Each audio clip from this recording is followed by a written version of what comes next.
Hello viewers, welcome to Lakshmi சமையல். இன்றைக்கி நம்ம வடை குழம்பு எப்படி செய்யலான்னு பார்ப்போம்.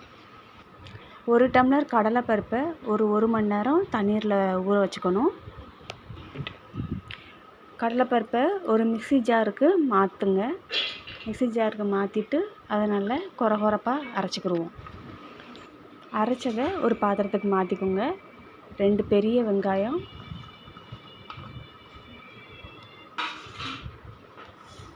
வத்தல் 2, கருவேப்பிலை சிறிதளவு,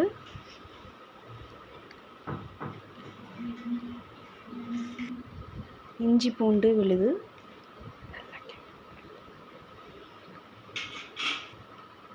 உப்பு சிறிதளவு சேர்த்து நன்றாக பிசைஞ்சு நல்லா பிசையணும். நல்லா பிசைஞ்சு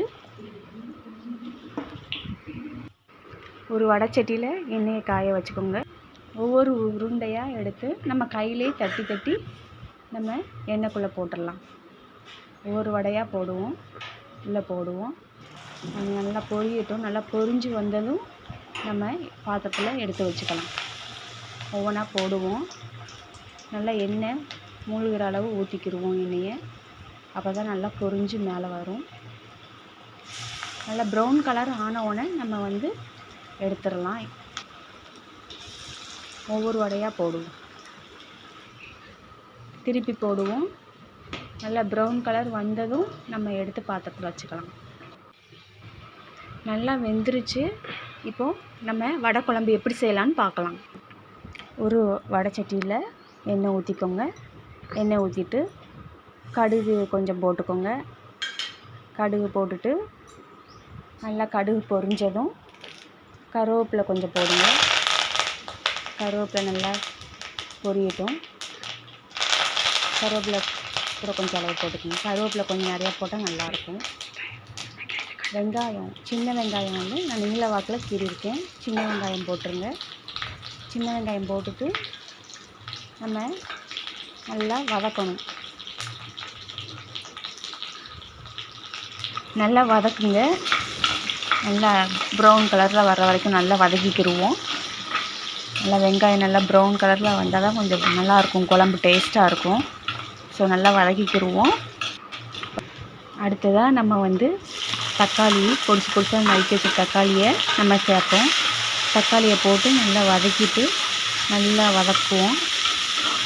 நல்லா வதங்கினதுக்கு அப்புறமா சிறிதளவு புளி தண்ணியில் நனைய வச்சுக்கிட்டு நம்ம இப்போ புளி காய்ச்சல் எடுப்போம். நல்லா பிழிஞ்சு நல்லா கொஞ்சம் கட்டியாகவே நம்ம புளி கரைசல் ரெடி பண்ணிக்கிடுவோம். அதுக்கப்புறம் இது குழம்பு மிளகாய் தூள் வீட்டிலே தயார் பண்ணது. இதையுமே நம்ம அந்த புளி கரைசலோடையும் போட்டுக்கலாம். போட்டுட்டு நல்லா கட்டி விழுகாமல் நல்லா பிசைஞ்சிடுவோம். பிசைஞ்சிட்டு நம்ம அந்த பாத்திரத்தில் குழம்பு பாத்திரத்தில் ஊற்றிடுவோம். ஊற்றிட்டு தண்ணி இன்னும் கொஞ்சம் சிறிதளவு ஒரு டம்ளர் எக்ஸ்ட்ரா தண்ணி ஊற்றிக்கிடுவோம். எக்ஸ்ட்ரா கொஞ்சம் தண்ணி ஊற்றிக்கிடுவோம். தேவையான அளவு உப்பு போட்டுக்கோங்க. கல் உப்பு பயன்படுத்துங்க. கல் உப்பு தான் ரொம்ப நல்லது. நல்லா கிண்டி விட்டுட்டு நல்லா கொதித்து வந்ததும் ஒவ்வொரு வடைகளாக எடுத்து நம்ம குழம்புல போட்டுடலாம். நல்லா கொதிக்கணும். நல்லா கொதித்தாதான் அந்த வடைகள் எல்லாமே நமக்கு கலராமல் இருக்கும். ஒரு 3 நிமிஷம் குழம்பு நல்லா கொதிக்கட்டும். எண்ணெய் பிரிஞ்சு வர ஆரம்பிச்சிருச்சு. இப்போ நம்ம குழம்பு தயாராகிருச்சு. தேங்க்ஸ் ஃபார் வாட்சிங் லக்ஷ்மி சமையல்.